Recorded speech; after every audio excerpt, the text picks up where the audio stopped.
Welcome,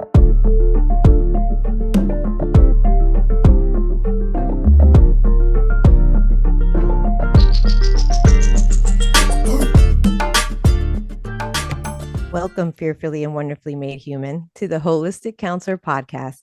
It's me, Diana, and today I have the absolute honor of introducing someone whose impact on my practice and my journey has been nothing short of transformative.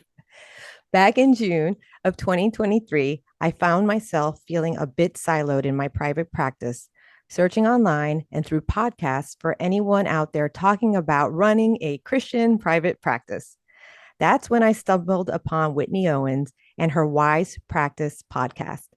I devoured every episode, and by September, I had the privilege of being on her show to discuss how to market to BIPOC clients. Little did I know that after the recording stopped, Whitney would challenge me in a way that would shift the course of my practice. By the beginning of 2024, I had made significant changes, and just months later, she challenged me again. This time to speak at her Wise Practice Summit in this October in North Carolina. Whew, now I'll be honest, I don't particularly enjoy speaking in front of crowds, but after much prayer and discussing it with my husband, I said yes. And here we are, just weeks away from that summit. And I couldn't be more excited to have Whitney on the Holistic Counselor podcast. She has been a mentor and inspiration, and someone whose gift of exhortation has been a true blessing in my life. And she doesn't even know it. I'm learning right now, girl.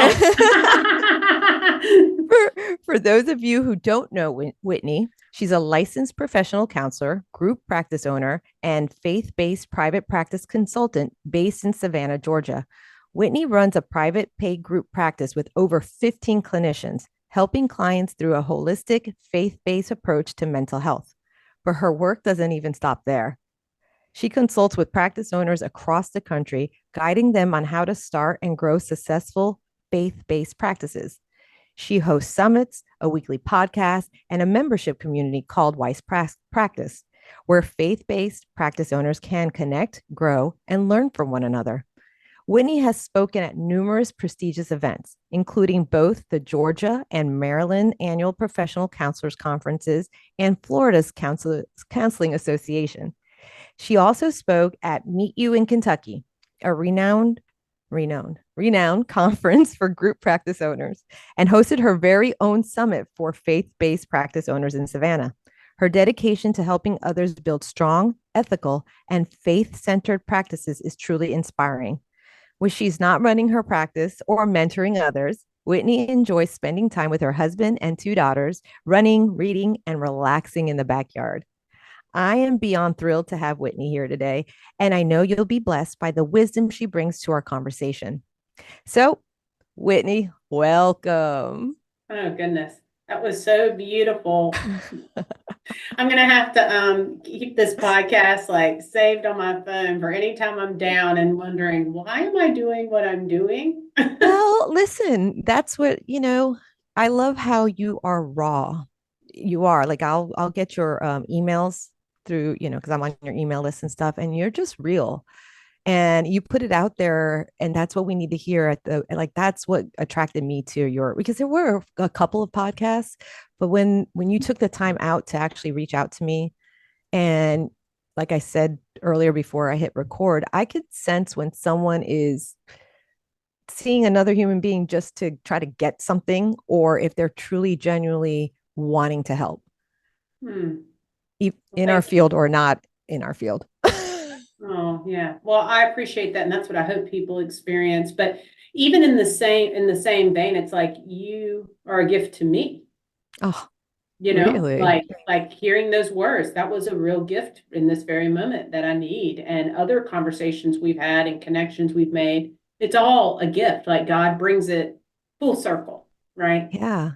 It's divine appointments, has, no coincidence in my book or how I see life. It's divine interventions or appointments, right?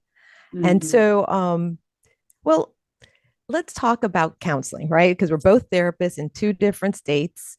We have these licenses. You grew from solo all the way to group. And I know, like, I'm now have interns. I'm a qualified supervisor. Oh, mhm. Yeah, but it's like I can't even in my brain go to a group. I am still trying 4 years in, after you challenged me last year, it was just like, whoa, okay, here I go. I'm going to do it, dive on in. And I did. And speaking, I don't like it, but I've already spoken locally. And now with this one, my nerves. Like I've sent you emails and stuff. And you're like, you got this. The Holy Spirit's got this. Okay, now let's move on. Oh, well, I've been watching your social media and I'm seeing you're taking those leaps forward and doing good work in the world, and I love watching it. Thank you. Thank you, Winnie. All right. So let's start with just I realized that there's quite a few people that come to me being a faith-based practice owner, Christian counselor, whatever you want to call it, right? And I have people that are not Christians that come in and they say like, "Hey, we just want the clinical sciencey part of you." I'm like, "All right, but I'll be praying before and after." In the name of Jesus.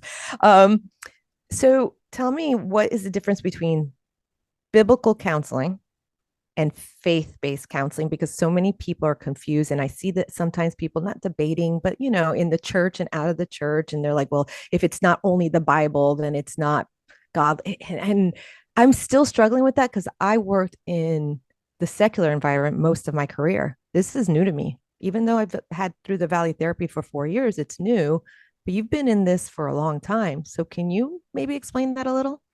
I sure can. Yeah. This was actually a huge part of my clinical journey in school. I went to a graduate program. It's now called Richmont Graduate University. At the time, it was called PSI, Psychological Studies Institute. And so it was a program that was clinical in nature, and we took theology courses alongside. We integrated faith into some of our classes, but it was a little bit of both. And Gary Collins, who unfortunately is no longer with us, he was one of my professors. And I think of him as the grandfather of Christian counseling. Wow. So, and in his heyday, biblical counseling was it. I mean, I can't remember all the names of all the big players, but basically everyone was saying you got to have the Bible in every session. We've got to quote scripture to find healing for people. That was the way people thought of Christian counseling, was Mm-hmm. biblical counseling. And then when Gary and some others came along, they started saying, hey, that's not really, we can do this with clinical background and Christianity in the mix. And that's kind of when it became a little bit more of a Christian counseling perspective. And so there was some like butting heads between some of these big wigs back in There the still day. is. There still is, There's, honestly. yes, there still is. Yeah. And so when I think of biblical counseling, I think of very strictly, if it's not in the Bible, Mm-hmm. then it should not be used in session. Okay. Okay. Yeah. Prayer, all the things, passages.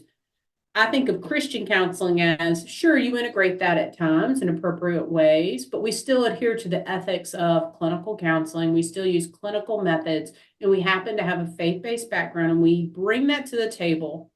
Now, some Christian counselors would say, I bring that to the table often. Mm-hmm.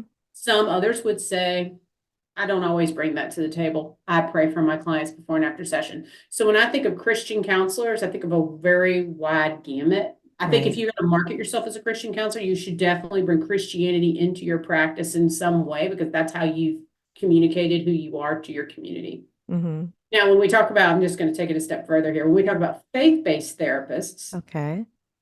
I use that language because Christianity, unfortunately, has a negative spin in our culture. And we Oh could go on yeah. a whole rabbit trail about that, and it's heartbreaking what Christians are these days. Mm-hmm. So when I say faith-based, I do that because I'm trying to communicate that, hey, we are an accepting group of all faiths and all people. But yeah, I have a Christian background. Is it what I talk about every second of the day? No, but is it a part of my life every second of the day? Yes. Yes. Yeah. Yes. And so that's what I mean when we're talking about working with faith-based therapists, being a faith-based counselor. Okay. Yeah. Okay. Yeah. Yeah. That's what I see. Like, honestly, like, I guess the question, because I am a BIPOC therapist, right?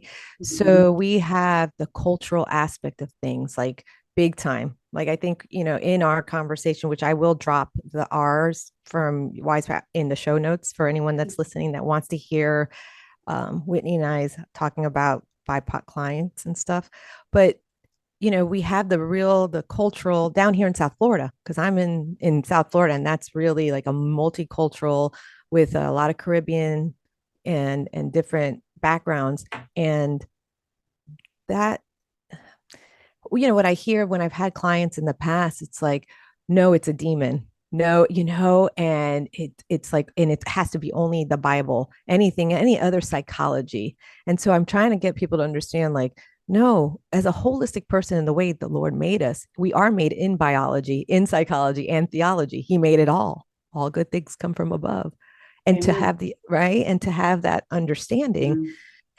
and I think that's like we have these conversations down here amongst us Christian practitioners as well. And it's like, all right, like someone went off on me one time, and I'm just going, because I believe in like forest therapy. I take like what I've learned from Japanese culture, but it's not new age or religion that I'm following. I know Jesus Christ is my Lord and Savior. Am I going to force that on a human being that's coming to me as therapist and saying, no, you're going to hell and it's because of sin? That's exactly why. Well, we're all fall short of the glory, And so, and back to the forest therapy, hugging the tree, right? It's not me worshiping the tree. I worship the God that created the tree, Hmm. but I know that it does something for the mind health, like gardening, like outdoors, like holistic stuff, because we're so westernized in this culture that we have this mindset that this is the only way Hmm. Hmm. of to do Christianity. What do you think of that? Totally. I mean, isn't it in nature that we find God the most? Oh, girl, preach it. Now you're gonna make me cry. Yeah. Yeah. So I'm going to go on another little tangent here, but then this is how it works. You're reminding me of this Facebook post I Mm, did about a book I was reading, okay. and something had really impacted me. And so it's Richard Rohr. Okay. He's Oh like, yeah. yeah, oh man, love some Richard Rohr. See. And he has totally helped me change the way I think about love, acceptance, kindness, and so there was this quote that I really liked, and it really changed the way I was thinking about things. So I shared it on social media. Mm-hmm. Immediately, somebody was like, this was someone I hadn't spoken to in over 20 years. Okay, like college days. He wants to comment about how bad Richard Rohr is, how I shouldn't believe that statement. And, it's It's new heathenistic. age. I've heard that too. It's new And I age. was It's like, spiritual mystics. And we're gonna I have a question on that. Go yeah, ahead. but it's like, first of all, who are you to tell me? You Mm-hmm. have no authority in my life. I haven't spoken to you in 20 years, and you feel the need to tell me where to find God and not find God. I don't know if Mm, that's really your place. But second of all, why can't we just celebrate that someone experienced something good in their life? Like God mm, spoke to me, if it's through Richard Rohr, if it's through hugging a tree, if it's through, having a beer with a friend, however God chooses to speak, we celebrate that and we don't judge it and get angry about it? right. Right. Well, it's like the quote from Carl Jung about whatever bothers you. I'm chopping it up. Whatever annoys you, it just shows like something inside of you that still needs to be worked through. Oh boy, we got to find that quote. That's a good one. Oh, I have it somewhere. Oh, yeah. And that's where some people, and okay, so let me just go to that question, because now that I've experienced being a Christian therapist, right? And putting myself out there as a counselor, and I'm faith-based, I realized I had to really start working within myself to grow closer and be biblically literate. Like not that I was illiterate, but to, read things in context and understand it more. And I had people from all denominations. And I'm Uh-huh. going, oh my goodness, from, name it. And I had them, from the Orthodox, like Greek Orthodox people, because they knew that I Mm. love Jesus, all the way to prosperity or whatever it is, or, like they believe, when the feathers come down and stuff like that. I mean, it's such a spectrum of denominations, and that's when I started having to, because I've heard about Richard Rohr, or even if you talk about the Enneagram, I had people, and I don't practice that, or even the Myers Briggs. I mean, so people have an opinion in Yep. the within the church walls, and then we're sitting here wasting time doing this to each other when there's a whole world that's hurting out there. Therapists are not. What are Yeah. we called to do as a Christian? Mhm. What do you think? Mhm. Well, I see myself in those people. I remember in college, somebody played a rock song or something or a rap song on the radio, and I was like, turn that off. It's not Christian. I remember thinking I couldn't kiss before marriage. Mm, Like all these things that were these rules and regulations to be a Christian. And it totally loses sight of the very essence of Christianity, mm, yeah. right? So why don't we, for my listeners that are not Christians at all, because I have quite a few, what's that Mhm. mean? What do you Oh mean by gosh, that? that is hard, isn't it? I mean, as I have matured and grown and rethought my own faith, I Hmm. think that Christianity means living the life of Christ. Yeah. Simple. Doesn't have to be complicated. How No. did Christ treat people? How did he love people? And I think through me becoming Christ-like, I grow in my relationship with Christ naturally, Mm. right? I become more alive, more full of joy, more full of love. Does that mean everything's easy and roses? Absolutely not.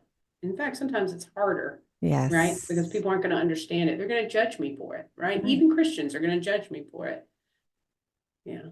Yeah. I mean, nowhere in the word does Jesus say it's going to be easy. Nowhere does he say that it's going to be like so much fun. I mean, he says you're going to be persecuted for my namesake.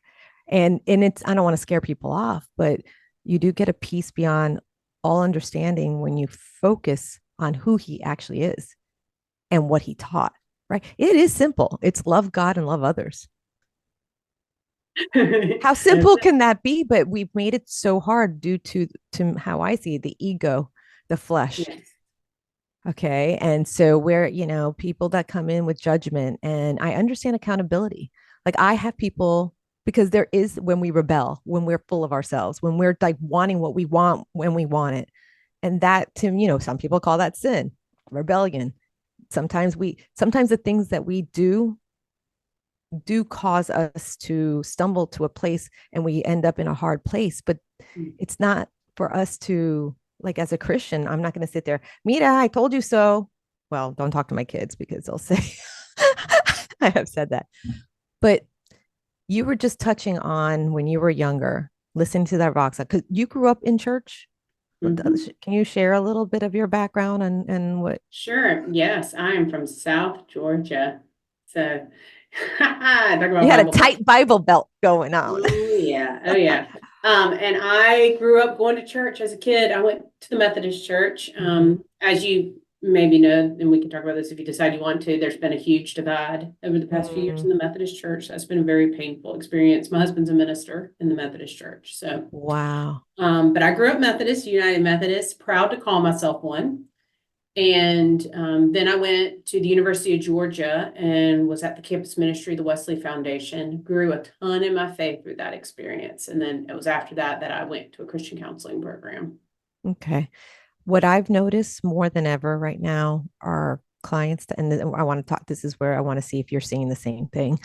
Quite a few of my clients that come in, they are late 20s or early 30s, and they have been wanting to deconstruct their faith, but some way keep it. And I don't know about because I became a Christian when I was 29. Oh, Yeah, so I grew up with Catholicism and Santeria had a baby. I don't know how else to explain it. So in my home, like my grandma, my on my dad's side was a Santeria medium, and nice. yeah, and then Catholicism, going to Catholic, church and everything. Did Mhm. my communion, all that stuff, and then by the time I was probably 18, I was like, forget all of this. This is all stupid. And then got into the New Age horoscopes and everything for a long time. Anyway, so my experience when they come in, even though I'm a Christian, I have learned and studied. I actually had to figure out like religious trauma and everything. And I know because I studied cults and stuff in the past. And then I'm realizing a lot of these people were hurt. And when I became a Christian, that was in 95. I mean, 2000, but I was married my husband in 95, who's a Southern Baptist preacher's Oh, kid. what? So my Wow. in-laws were very like, North Carolina. So I understand that whole mentality just from what I experienced being new in it. But there's a lot of people that are coming in that are hurt and the purity culture. And uh, what are you seeing that in your practice? I have seen it before. I think I've kind of mentioned to you, I don't really see as many clients as I used to. I Okay. actually only have five Oh my clients God. Yeah. total. Well, Yeah, and I've had them all for a very long time. uh, So I can't say I see that in my own clinical work, but I have in the past. We have the Savannah College of Art and Design here mhm. in Savannah. So I do get a lot of clients who've kind of been hurt and jaded by church. They're trying to figure things out. So yeah. Yeah. I was just wondering if you have in your practice some of the therapists having to learn about that or go through that or, find out about because I say they're not deconstructing if they're coming to me, you're just disentangling. And I try to, Yeah. right? So there's a lot of spiritual bypassing as well. Do you know what that is?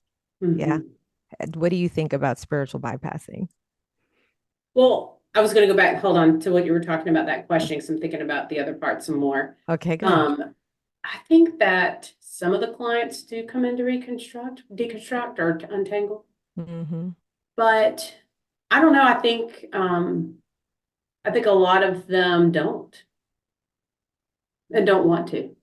Oh, to no, they're so hurt and angry. Hmm. Uh, yeah. Well, no, I mean, they lack the insight that they even need to rethink anything. Like Oh. like that way of Christian thinking that they have Hmm. learned their whole lives, they're Hmm. still ingrained in it. Yeah. And they haven't really challenged it very much because, look, challenging our faith means we're challenging ourselves. We're Yes. challenging God, we're challenging how we think about things, and people don't want to do that. No. So what do you see more in your group practice? It's both. Yeah. Mm-hmm. And even within my therapists, there's a real wide variety. Like everyone who works for me in the interview, we say, hey, we get a lot of Christians that come here and they want to talk about their faith. Are you Mhm. comfortable with that? We're Mhm. not hiring based on their faith. We're Okay. hiring based on their ability to work with someone who wants to talk about faith. Because the truth is, if we were a substance abuse practice, I wouldn't want them coming here if they weren't comfortable working with substance abuse. Like we get a lot of Exactly. Christian clients where we are. That's how I started my practice. I want to make sure.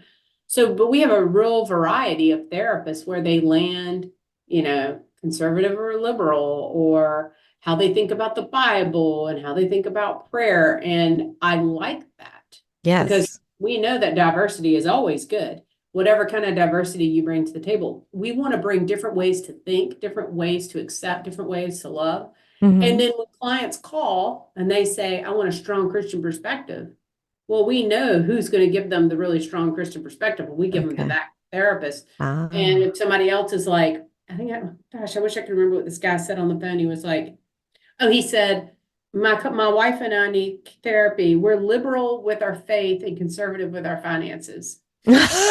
Oh my God. Well, I at least he laughed can. so hard.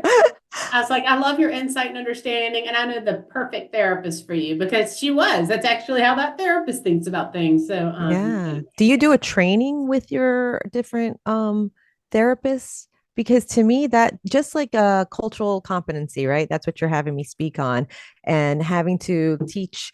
But in the faith-based practice, that's what I'm something I think that should be because you can't assume because we see the world the way we are, not how it is, right? And mhm. so I would you go in with say, all right, we're all Christian counselors, but like you said, there might be that hardcore Presbyterian theologian that's like, no, like this is it.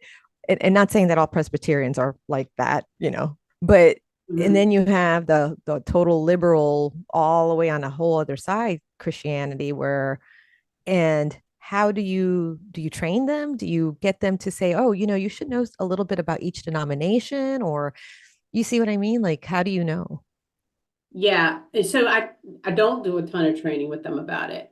I Okay. try to encourage them to let it be client led.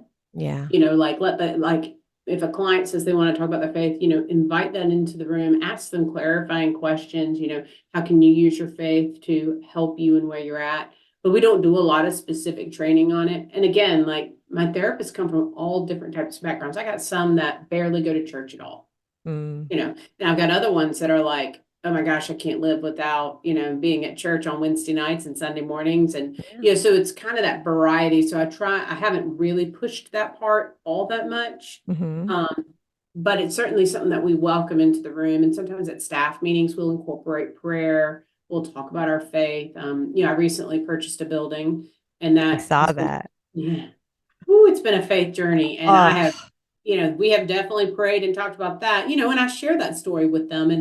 And I do think of my team, and I think this is something that as a leader, you have to figure out where you're mm, at with it. But I think of my team as kind of a ministry for me to yeah. them. Okay. Um, I do think you can get into a hairy situation when you think of that too much, and then you're hiring therapists that you're trying to help instead of them helping clients. Like you got to make sure that your therapist is with it enough and understands faith and all these things to be able to Mm, care for clients. So hmm. there is kind of that part of it. But yeah, I actually really enjoy working with therapists in my practice that are really thinking about things, and I can kind of walk them through it. Or hey, let's talk about what is, a gay couple comes into your room. How does that make you think about your faith? How does Yeah. that challenge you? How do you express God's love? Like, Right. I really enjoy when they come to me with those questions because we can really explore those together and we're all going to have a different way that we think about it, Oh, for sure. Yeah. I mean, that's a struggle. That's a real struggle coming in, especially like where I'm from. You know, automatically, I was at a community fair just last week, and someone was bringing one of my volunteers gave a handout to a guy, and it was a teenager earning volunteer hours, and the guy turned around and saw the word Christian, and he poor girl, like this was her first time like volunteering in a community fair in the public like that, and he's turned around and he was like, I lost my wife to the church, and went off. And the girl just she froze because she was never had any adult like go at her like that. She's just a sweet girl. And she came over and I felt it. And I was like, how do you handle people like that? That's something I would like to know, Whitney, because you will have, I don't know. I mean, maybe not, I don't know the clients and how thorough, like, I don't know how you bring in clients, but I know there's clients that come in and they're angry. Or even when I was in the secular world and they might have saw my cross and they would go off. How do you Yeah. handle something like that? Mm. I think this goes back to your quote earlier with Carl Jung Hmm. about, you got to do your own work, and people who come at us like that, we have to remember they're coming at us because of their pain. And Yeah. how do I love this person even when they act this way? Oh, it's Wow. so hard, right? Yeah. So it also shows that we've got to do our own work, Hmm. so that we can bring that acceptance and love. Because if I haven't done that, then I'm going to come at them so angry and yell Right. right back at them. Right. Yeah. Right. I think it depends on the personality and stuff. Some people will just, freeze, run, flight, fright, freeze or fawn when something like that happens. And I had to tell her, I'm like, this is you're putting out your faith. Like Mm-hmm. you're in the public square. It's not a Christian event. And this was a learning lesson, and I'm glad I was there to help her. But I want to go back to spiritual bypassing because that's something I have seen a lot within some of the families I've worked with in the church, um, and and a lot with the BIPOC community. Spiritual bypassing is like how I see it is when someone's like, I feel depressed or I am depressed or sad. And we have to like balance that, Whitney, right? Because our culture now is like, they don't want to understand sadness. Like, no, you're not clinically depressed. There are clinical things that we have to do as therapists, right? But because of TikTok and everything, it's like, I feel a little sad. Oh, I have depression. I have anxiety. I have OCD. I have this. But spiritual bypassing I've seen is okay, well, you need to pray it. Like you could pray it away. Or you only need Jesus. You only need Jesus. You only need Jesus, which honestly, if it wasn't for my faith in Christ, I would not be in a healthy place. But when you're telling a young person, or that's all you're known, and you're scared and you're dealing with all these mental issues or mental illness, and spiritual bypassing keeps attacking you, how do you deal with that in your practice or in the past? Mm. Yeah, you mean what would I tell the therapist if I saw him doing that, or like, how do I deal with it if it's happening to me? What do you mean? It's, yeah. How do you recognize it in your practice, in your own Mm-hmm. practice? And what strategies do you use to address it with clients? So it's like Mm-hmm. if you saw a therapist, the ones that might be really strong, which is fine, it's just saying, like, oh, you need to read your Bible more. Or that's like one of the things that they use to, and it's like as a Yeah. therapist, we're licensed clinical people. And at the same time, we're trying to balance this. Mm-hmm. Oh yeah. Well, I'm an Enneagram one, so I go to the rules. The ethics. Like I definitely go back to Okay. ethics. And in fact, I had a conversation with one of my employees not too long ago, and I finally was like, "Look, this is what the ethics say on this issue. I know it's not in line with what you believe, but it's not for you to give that to your client. It's for you to follow the ethics of what we're in. And look, you work for Mhm. me, so you better follow the ethics Yeah. and the liabilities because this is what we're looking at. But yeah, I think it's very common in the South to do that. I mean, that's kind of how I think of biblical counseling. I mean, it's let's pull out the Bible and let's say it's the answer all the time and let's ignore this other thing. Oh, but the true healing is when we love the whole person, Mm-hmm. Yeah. right? I mean, that is where the goodness is. And we can bring Christianity and the Bible into that at the exact same time. We don't have to let go of that I part, know. right? I think that's what people feel like. Like if I go into and learning Freud or learning these other humans that have created stuff, right? But and I tell it's like, do doctors, like, I'm like, you go to a doctor, right? A medical doctor, yes. Okay, do these doctors bring out the Bible and say, okay, you just don't have enough prayer Yeah. and that's why you're sick? Mm-hmm. Yeah. And I'll say with our therapists, when we talk about the faith-based perspective in the interview, like, is this something you're comfortable with? If they're a strong Christian presence, and they're like, oh, yeah, I love Jesus, which is Hmm. great.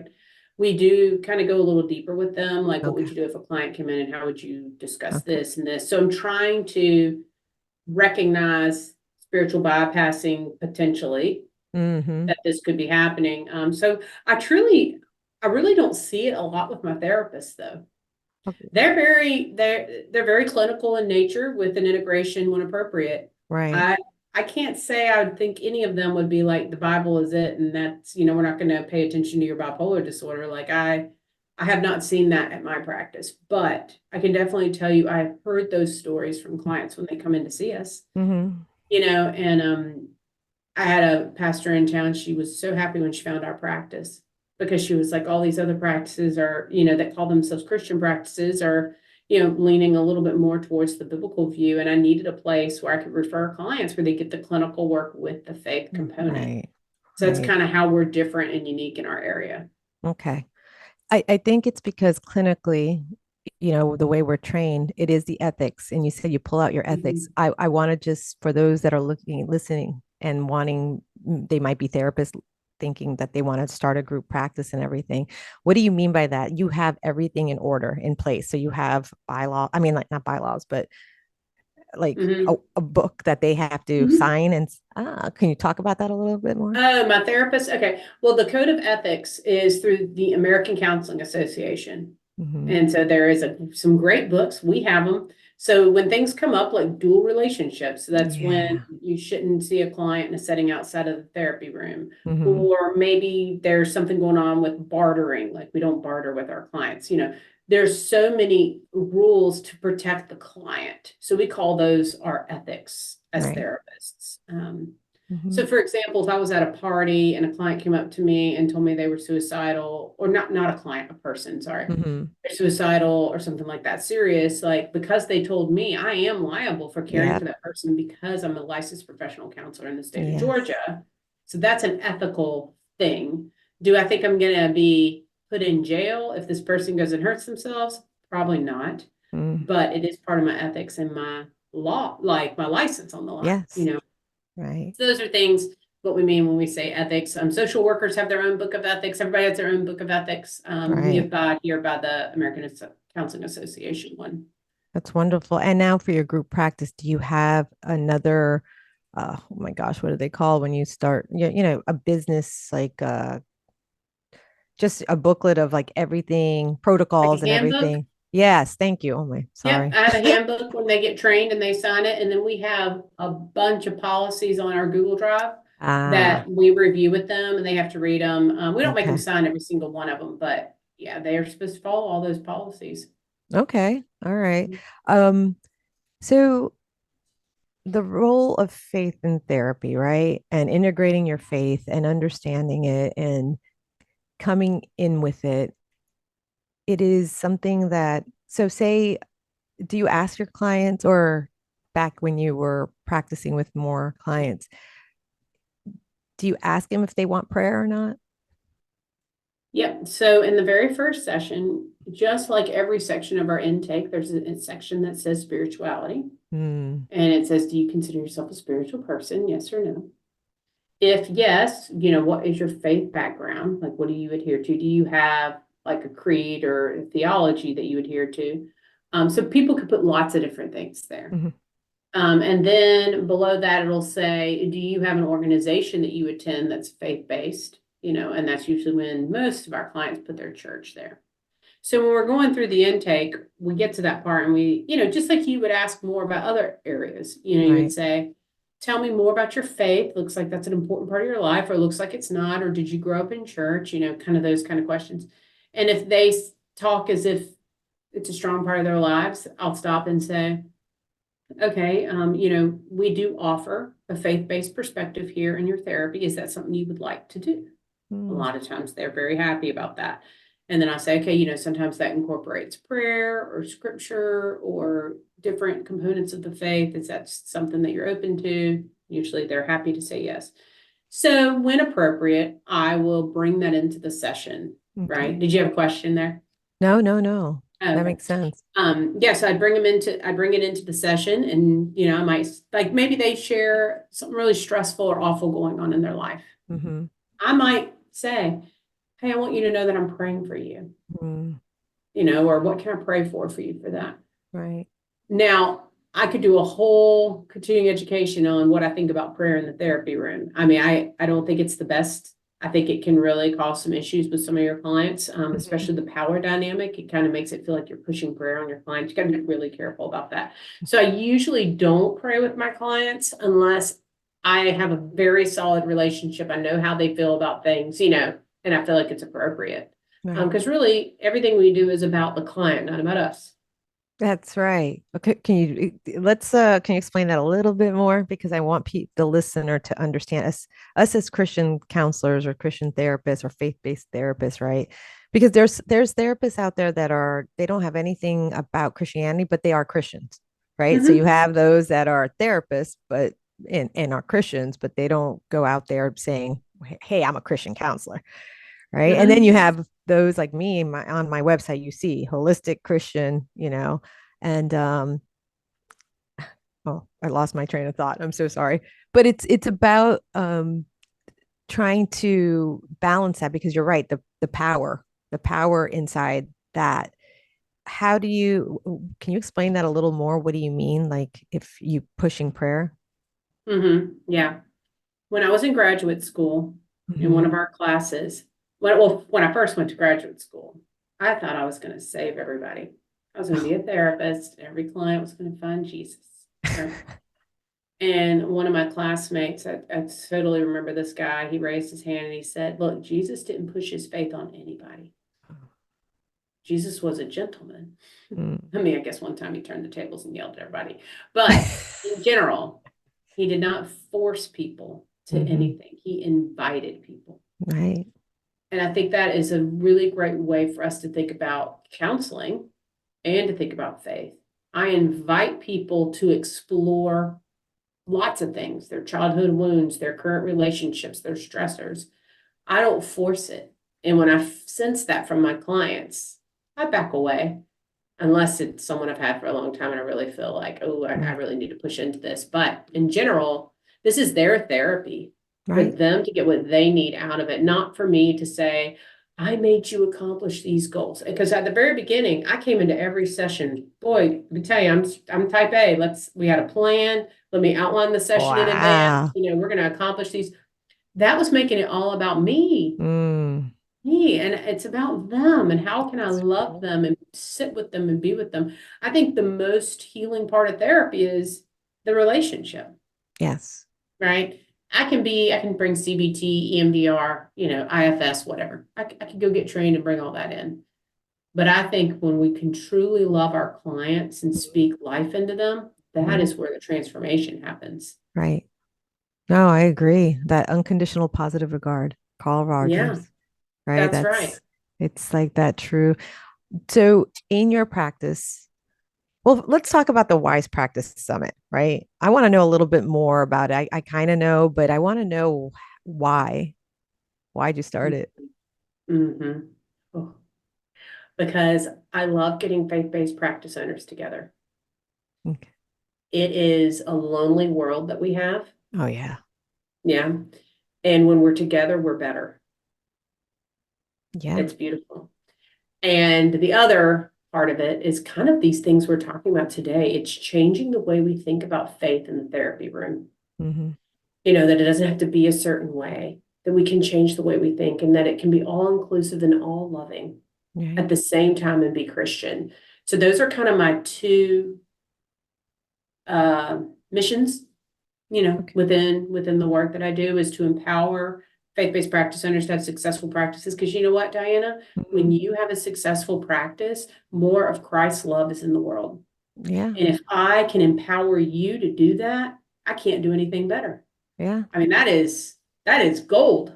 Yeah. For real. So so when we all come together for 2.5 days, whoo, God shows up, right? I mean, when we meet together, God shows up. So we're all going to meet together, and all these cool ideas are going to come, and you're going to meet people you've never met before, and you're going to Yeah. come away a changed person, and it is amazing. Now, I'll tell you, it is hard to do this. I I'm bet. exhausted. It's Mm-hmm. overwhelming. And I walk away and I'm like, what am I doing? Let me just tell you, the money, I know it looks like a lot of money. It's not a lot of money. Okay. I Mm-hmm. can make a lot more money doing a lot of other things, just seeing Right. clients all year long for the amount of Yeah. time I put in. But when I look at what God does through the experience and through the relationships, there's no money for that. I mean, No. it's amazing. So that is why we do what we do. And that's Wow. why the summit exists. But the whole community itself, it's about different touch points for people to get in on the community. So some people are going to want to go to a live event. Some people are not. Some people are going to want to meet online every week. Some people are going to want to come to a retreat. So I also think it's important that we offer different outlets for people to experience community and to experience like connecting with other practice owners. What year is this for the summit? Yeah, so technically, I know it sounds like I know what I'm doing. This is the second year. But Wow. I technically did one when I worked for Practice the Practice, which was prior. That was when I Okay. did my first conference. So technically, I did that through Practice Practice. So the Wise Practice Summit, the Yeah. first one was really last year. That was my Really? tech. Yeah, I didn't know that. I know. It seems like I know what I I'm doing, doesn't it? well, listen, we have to remember as believers, right, and disciples of Christ, that when in our weakness, we are strong. And it's not Mm, about our ego or flesh, it is about the spirit. Because if you're pointing to Christ in everything you do, you're just a vessel. I'm just a vessel. We're both right here. This podcast is a vessel. I hope that makes people understand that there's hope, that there's others, that there's people that went ahead of you, because you're ahead of me in this practice. I don't know what I was doing. You're right. I was lonely. Like I think I shared that with you. It was like, all right, I'm siloed in this office now that I'm not at the high school anymore. I'm seeing clients. It's heavy. Like we are in one of the times in history that mental health is finally being spoken about. And now we're trying to figure out the balancing act of it all and still teach people about Christ's love through our actions, not our words. It's our mm, actions. So, you know, I know quite a few like interns and people that are just like still working community mental health, which we need them there. But they're like, how did you start? Where did you start? Like, what do you do? How do because it's fear, false evidence appearing real, right? What would you say to those listeners that are like right there wanting to start their own practice or because you're private pay all of your right? yeah, girl. How okay, see, that blows a lot of us away. Like to me, like I get it now because I've been in it for a little bit, but I also, thank God, had side gigs because I had another career. right? Yeah. Not just as a Mhm. therapist, but a lot of these therapists, they're getting paid, headway, whatever, and they're getting paid half of what they should be getting. And insurance companies, clawbacks, all these things. And now they're wanting to start their own private, they don't teach us that in school, finances and private practice skills or anything like that. What would you say to them? Hmm. Yeah, sadly, they get trained to have an insurance model. So that's why they can't think of anything else, right? Yeah. I would say when I started my practice, a lot of it was stepping out in faith, not knowing what I was doing. It's okay to not know what you're doing. I would encourage you to talk to other practice owners that have done it, but do not only do what they do because look, they're figuring it out too. I've had a lot of people who come to me for consulting and they say, "Oh, but this person down the street gave me this paperwork." I'm like, they don't know what they're doing, I would encourage you to find someone's community to be a part of. Of course, I'd love you to be a part of mine, and if you are a person that considers Christianity a part of your life and also a practice owner, Wise Practice is a place for you. But there are lots of great consultants and communities out there. Mhm. Find one that fits your need and learn as much as you can.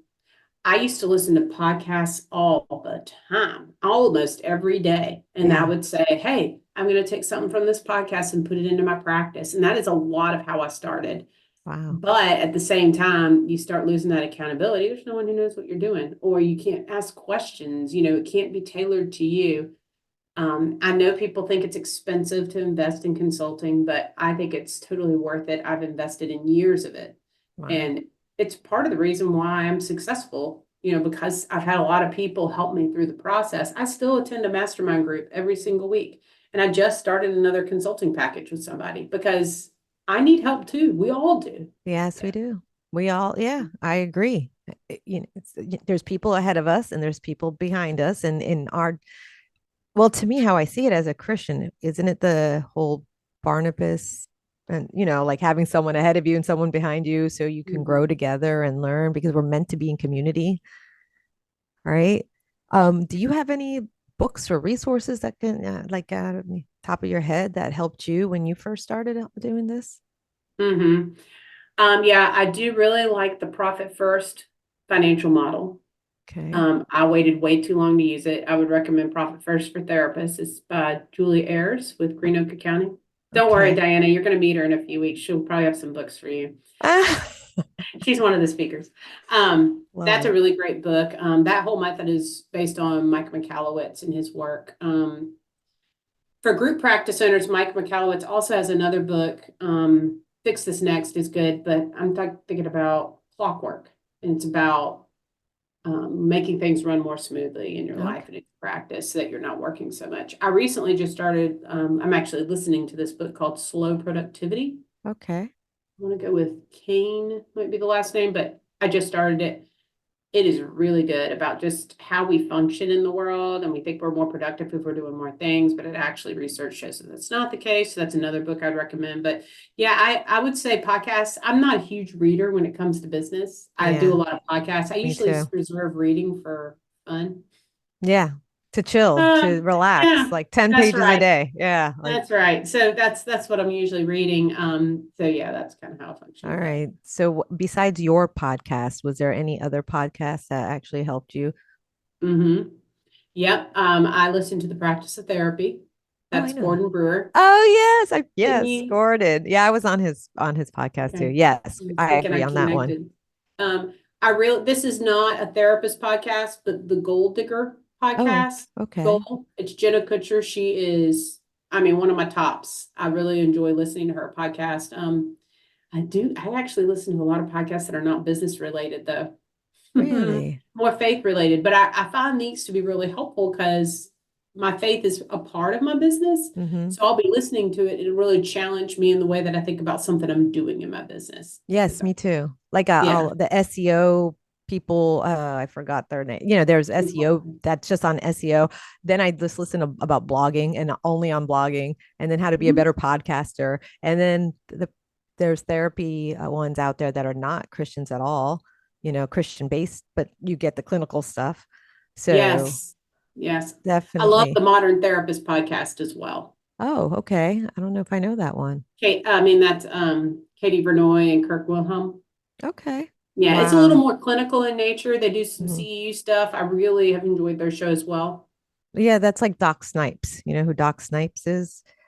I All heard the all name. CEUs. Her stuff is great. I love it because it Mhm. is like if I want to learn about one subject only, and this is for therapy. I mean, and I actually give it to clients too to listen to is because like clients need to do their work between sessions, right? If they really want Mhm. to or, you know, get the help, they have to continue to do the work on their own. Um, so Definitely. so we're wrapping up now, and I just want to know what do you see for yourself in the next 5 years? Hmm. Well, I can tell you what I want to see for myself. Okay. Or what you're praying about, because remember the Yeah, Lord established the yeah. steps. Yes. I definitely want my second location for therapy practice, that I'm opening up in the new year. That's been a huge step of faith. I've never bought a commercial building or Oh any my of that. So gosh. to see that be successful and to see more people find healing and love, oh, that'd be so great. Mm. I'd like to see my husband's church grow. Oh, He's a nice. pastor of a very small church. And I really am passionate about the United Methodist Church. So I really want it to be successful. So I'd love to see the Methodist Church come back strong after Okay. this break we've had. Yeah. I would love to continue to host summits and for them to grow over time. And I definitely want to grow the consulting business with more structure so that I Okay. have more help so we can help more faith-based practice owners. It would really just be a hub of community. So Hmm. there's so much power in community. Yes. Everyone doesn't have to do one-on-one consulting or anything like that. Even though I love working with people, I think that community aspect is really important to me.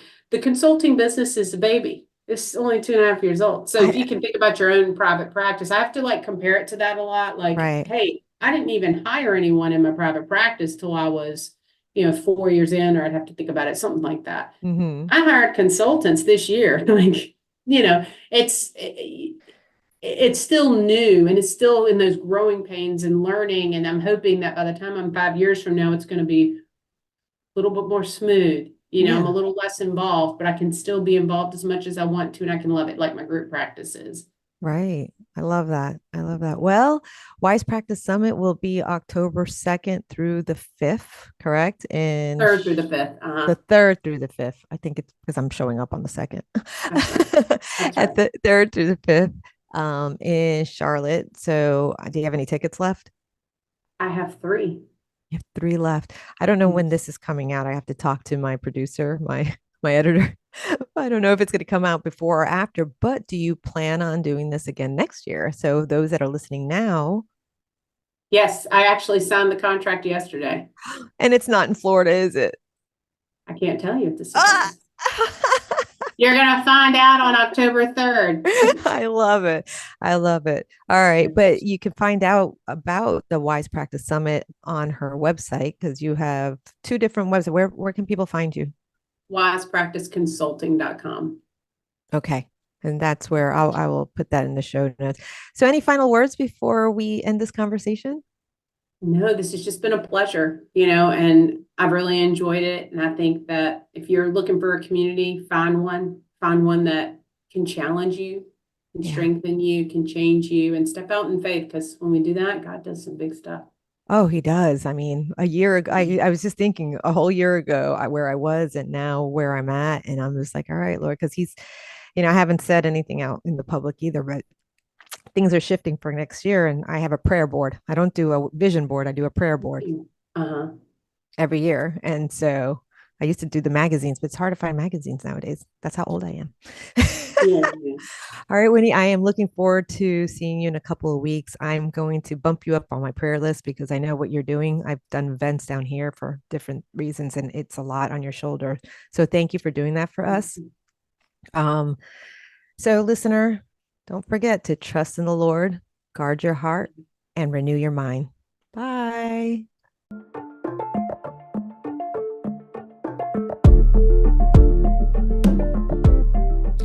And now for the disclaimer to make sure you understand that you are responsible for you. The content provided on the Holistic Counselor podcast is for entertainment and informational purposes only and is not intended as a substitute for professional medical advice, diagnosis, or treatment. Always seek the advice of your physician or other qualified mental health provider with any questions you may have regarding a medical or mental condition. Never disregard professional medical advice or delay seeking it because of something you have heard on this podcast. The views expressed on this podcast are my personal opinions and do not represent the views of any professional organizations with which I am affiliated. Call your doctor, 911, or 988 immediately if you have a medical emergency. The Holistic Counselor podcast does not recommend or endorse any specific tests, physicians, products, procedures, opinions, or other information that may be mentioned on the podcast.